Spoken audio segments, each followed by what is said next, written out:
So I did 152 grams of carbs an hour for 2 hours. And then to simulate another sport afterwards, I swam 3 kilometers to see if there'd be any digestive issues or whatever under continued, endurance efforts.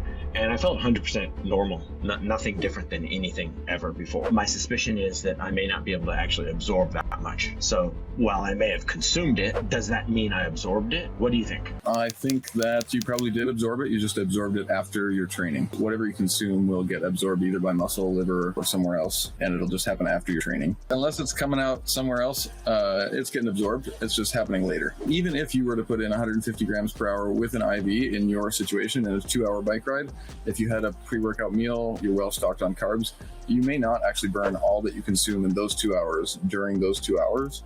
If it were the first 2 hours of a 4-hour bike ride, then you would probably start absorbing and metabolizing at a higher rate over the second half of the ride. Got you. So 2 hours is not that long. I mean, if it were a full Ironman with a run afterwards, yeah, it would have been a much different situation, and the benefits would have probably come, but just, it's not immediate, right? Yeah, totally. 2 hours is a bit short I wouldn't recommend 150. That's an awesome experiment, but I wouldn't recommend people go do 150 an hour for 2 hours. Why not? Just don't need to.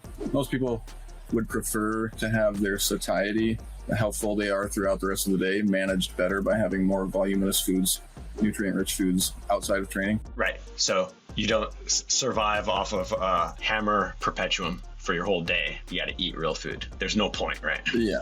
Unless you're doing a 24-hour event, and then you can survive off sugar. So I guess I was under the somewhat flawed logic that, more is better. Let me see how much I can take, and let me see how far I can push it, and let me see what happens. The really important thing isn't necessarily to match race intensity, but to match race duration when you're doing testing. You can't go do an Ironman duration in training all the time, but going longer and really getting out beyond 4 hours is super important if you're going to do any nutrition testing, hydration testing, that sort of thing. Right, because you're saying it takes time to metabolize and for those for whatever you consume to start acting. You'll end up depleting glycogen over the course of the training session, and when you deplete glycogen, your blood sugar will start to drift down for the same carbohydrate intake rate, so it becomes more effective and useful later in the exercise bout. One of the things I was just reading was an article by Dr. Podlegar, who basically found that blood sugar was starting to drift down and exogenous carbohydrate oxidation was drifting up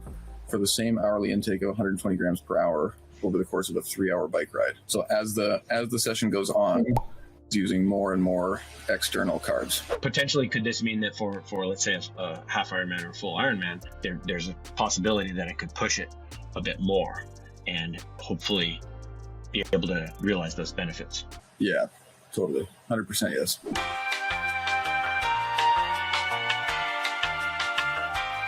What happened? All right, so what recommendations would you have to triathletes who want to maximize their carb intake? How would they do that? So starting with fluids, for one, use fluid carb sources instead of trying to mix in like complicated solids, that sort of thing. You can do fluids plus gels, fluids plus chews, but I wouldn't add in things like bars or homemade stuff if you're trying to increase your carb intake and have it settle well with your gut. Okay, and is there any product that has the optimized ratios of, sugars that you would recommend so that I don't have to go out and mix it and do the math myself? Maybe I'm just lazy and just want to know what product to use. Yeah, that's a great point. You would definitely want to have a 2-to-1 or 1-to-0.8 or even 1-to-1 glucose to fructose ratio. As of probably 3 or 4 years ago, there were almost no products that marketed anything above a 2-to-1 ratio because everybody was like deathly afraid of fructose, foolishly. That's a whole nother topic, but I would say Morton has 1-to-0.8. SiS Beta Fuel and Scratch Super Fuel both have 1-to-0.8, I believe. I think there are several more on the market or coming out, maybe even Momentous Fuel. But all the ones that have 1-to-0.8, that higher amount of fructose, which is good for super high carb intakes, those are all the like really expensive super supplement kind of things. SiS Beta is not cheap. Yeah, they're all like $1.50 or $2 a scoop. What about using something like Lionel Sanders style, just maple syrup? I mean, he's Canadian, so he can get away with it. That's fantastic. The only trade-off, it's 1-to-1, roughly 1-to-1 glucose to fructose. So he could mix that with just about any supplement in the market and it would land between 2-to-1 and 1-to-1. glucose fructose ratio, and that's great. The only trade-off is there might be like a little bit of extra stuff in maple syrup, like the stuff that makes it taste like maple.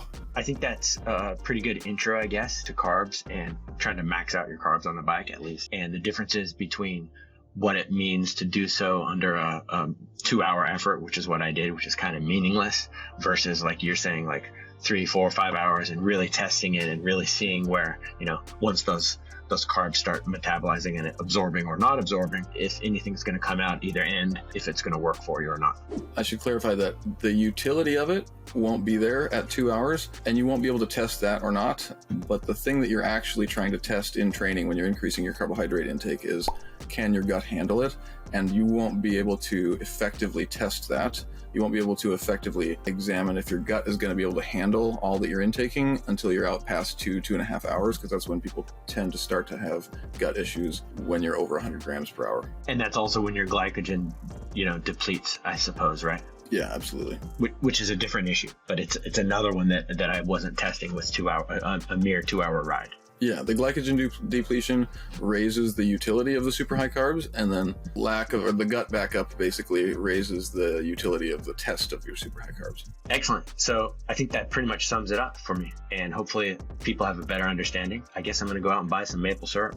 I think you should go out and buy some sugar. You probably already have it, and you should do the same test over 3 hours, and then you should do the same test over 4 hours and find out what happens. I'll do it. I'll get back to you.